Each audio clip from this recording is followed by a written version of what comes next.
This summer, I got my wisdom teeth out, which meant a whole, week and a half of just straight nothing. So I got so bored one day that I decided I'd try to make a treat for my family. I anticipated making some sort of strudel, because I thought it sounded cool.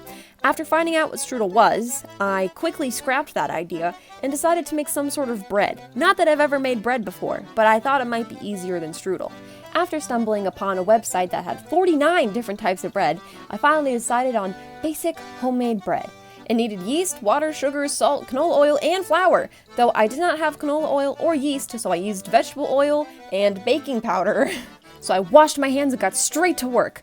First I added salt, I think that's what that was, but then I added baking powder, which got me a little bit worried because it started to fizz and spread out throughout the bowl. But I just kept adding ingredients, because nothing could make it worse, right?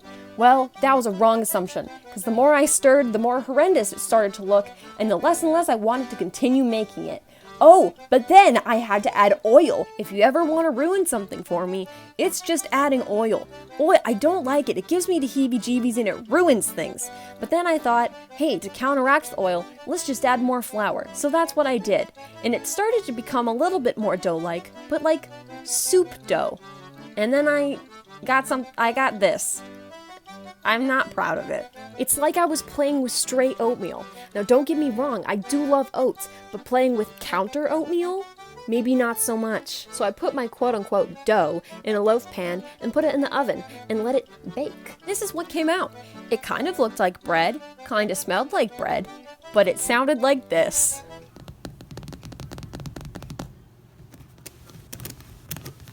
I took a piece out to examine the inside and found out its texture was comparable to undercooked cake batter. So I put it on a plate and brought it to my mom. First she started poking it, but then she gave it a nice whiff. I could tell she was on the fence about trying it, but I tried to encourage her. It might taste good. The reaction I got was less than satisfactory. In fact, she put it back on her plate and she didn't even chew it. So I thought I'd head over to my grandma's house and have her try it. When the flavors of my bread mixed in her mouth, she only had one thing to say, and that was this. Very, very chewy. Would I call my bread a success? Maybe not. But did all the fun I have counteract that?